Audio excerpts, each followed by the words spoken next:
This is a university testing farm, and one machine is already there, and that's mine. The truck is separated, and a representative of the center met me here.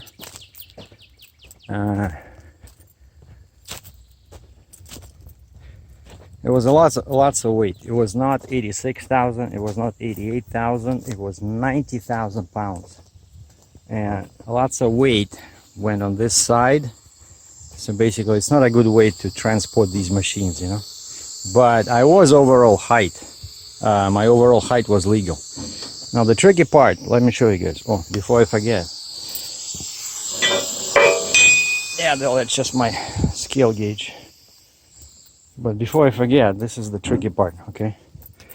And I'm gonna unload it myself, and I'm gonna ask the lady there to spot me, because you see, they had to put it like this. It sits on a tiny little timber. I hope it didn't break my floor. But you cannot raise it straight up, okay? You have to raise it like this, you see? Like the space only enough to put my finger in. So you have to raise it like 5 millimeters so that it doesn't drag on the floor, and then you have to turn the machine slightly, you know, go forward, and then you can raise it. But there's a lot of space, right? So I can go, I have to turn this way, and there's like a foot of something, you know. But that's the most difficult part that I'm a bit scared about. Over here everything is good. Just raise the cab. There's a control for that. And yeah, first of all, raise this. No, first raise the cab, then raise this. And just put it back in somehow in here. Actually, I don't care. As long as it doesn't kill my trailer. And just drive off into the sunset. Okay, what spot do you guys like? You know? I think I'm gonna use this. It's International here. It's 9900 International. Alright, you guys will be in good company here.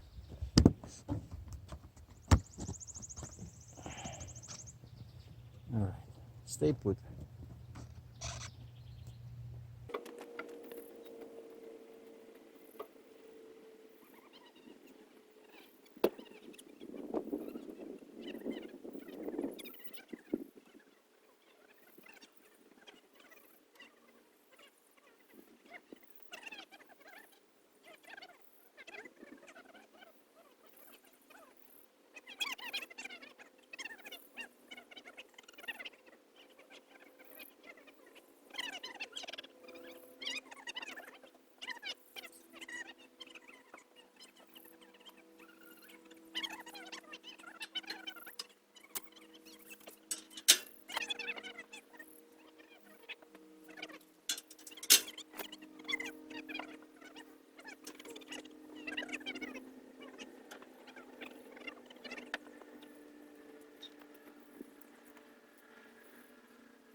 Still recording? Oh wow, you guys still here? What are you still doing here? Like the show is over. Wow, some big flies in here. And check this out. By the way, this is a very famous. Oh wow, this is really cool. You guys are in for a surprise. Did you know that these guys were the pro founders of these trailers? You know, Rogers. Oh, check this out. The guy has the same fenders. Where did he get these? Hold on. We need to know, right? Oh, Indiana. Okay, so this guy's from Indiana. Where did he get my Canadian fenders? Identical. Because Kenworth, I asked Kenworth, I said, where do you guys get these fenders? And he says, oh, some local supplier. But identical. You see these? Oh, there's something in here. Spray mats, US patent. Okay, made in the USA. Yeah, so they're not made in Canada, made in the USA. But anyway, so this guy, they were the first who came out with the design, what's now known as gooseneck. Gooseneck design was the invention of these guys. Check this out. What happened over here? But that's what happens when you deal with all this crazy agricultural machinery. See how that's what they do to the ramps, you see? Like all these are filed off. But this guy, wow, check this out. Actually, this is pretty cool. See, that's what Rogers does. They really reinforce your... That's what I gotta do. On my trailer, this part is a bit flimsy. I really need to reinforce it the way I did it on the Kaufman. And so Rogers, I think these guys have been around since like 1902 or 1903. And actually, I talked to the dealer in Ontario, but the guy is a total idiot, and he's like the only dealer here. But you see, this is all like very old design. Like basically, you gotta use shims to increase your height, because these things just sit on your deck. Like this is like 19th century. Nobody uses that anymore, you know. But you see, his cylinders are almost vertical. I prefer that. Like I had that on my Kaufman. I believe that this way they are stronger and they don't flex, you know. And you see the same stuff, same PTO, you know. But like I said, this is a very famous brand, you know. Except that for some reason, if they're so good, oh wow, check this out. That's really massive. So that's who Fontaine took that design from. You see, like over here, it just kind of like a paw, like a claw goes underneath. But look at the size of this thing. Like it's really over manufactured, you know. That's, of course, that's like the entire thing is massive. Look at this.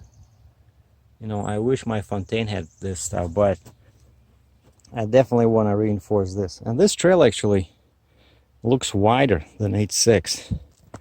But everything is bent. Check this out. All these are bent.